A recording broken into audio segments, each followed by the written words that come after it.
I'm delighted that Sheikh Sالم is with us today, and could I invite him to make his remarks on the podium? Thank you, sir. Well, thank you very much, and good morning, everybody. I'm going to try and come across as an energy expert, but I'm not. I just took my position as minister a few weeks ago, and I'm versed in diplomacy, so here goes. So, Excellencies, distinguished guests, ladies and gentlemen, Assalamu alaikum wa rahmatullah wa barakatuh. Thank you, Dr. Chipman, for your very generous and kind introduction.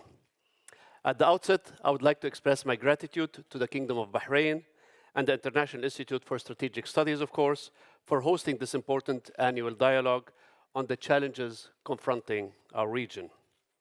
Today's plenary, with my esteemed colleagues, the Right Honourable James Cleverly and His Excellency Walid Al-Khariji, comes at a critical juncture. The changing geopolitics of energy, the title of today's session, summons to mind both the immediate and long-term challenges that confront us all.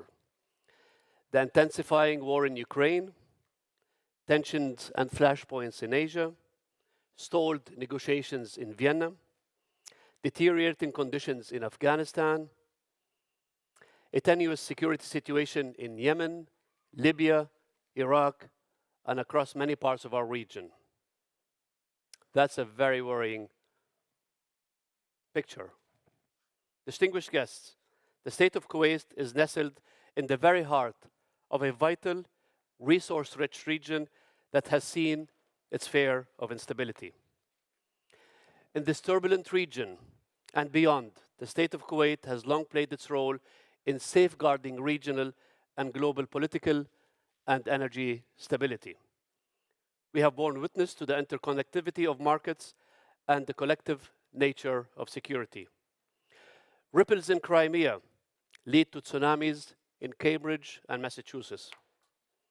No region is immune to the consequences of conflict.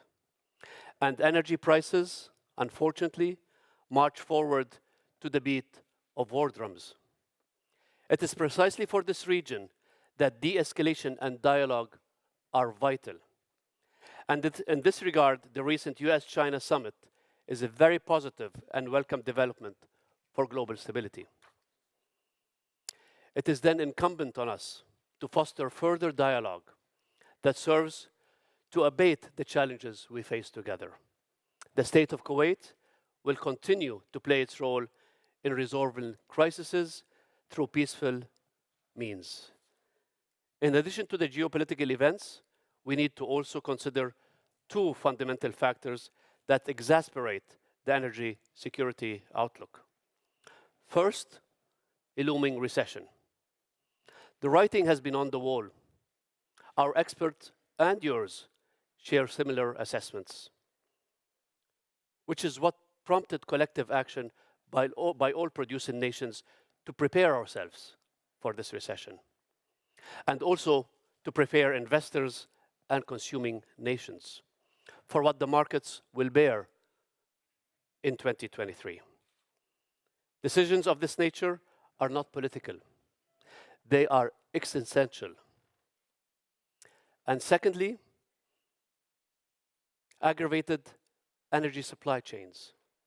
There needs to be greater investment in both upstream and downstream operations by all of us. Aging and retired oil refineries will only limit our ability to place the guardrails that protect both producing and consuming nations. Distinguished guests, on the affairs of energy security, one cannot overlook its grave implication on the climate.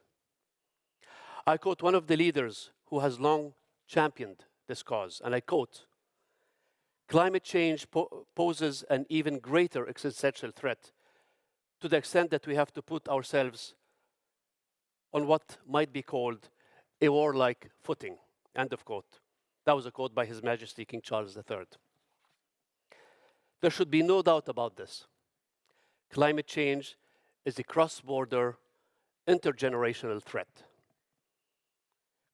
Critical commitments were secured at the Paris Agreement and COP summits, including Kuwait's goal for carbon neutrality in our oil and gas sectors by 2050, with the aim of complete carbon neutrality by 2060.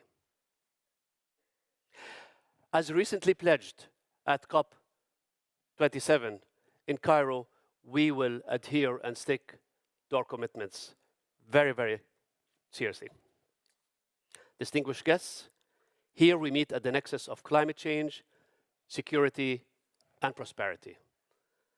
As our brothers in the Kingdom of Saudi Arabia have persistently warned many years back, we simply cannot focus on the climate aspect alone without considering both energy security and economic prosperity. Elements of these very delicately balanced scales. The question was starkly posed as, do we freeze in the dark of today or burn under the sun in the creeping future? When addressing this, one ought to emphasize the fragility of the energy markets and energy transition, its effects on global economy, and the implications on the less affluent nation and peoples, and the consequences, of course, of geostrategic threats. Excellencies and distinguished guests, as energy markets brace for what is to come, as conflicts intensify and the global recession looms, as families gather this winter seeking warmth and comfort, let us unite. For it is through our friendship that we flourish, and through our partnership that we prosper. Thank you very much.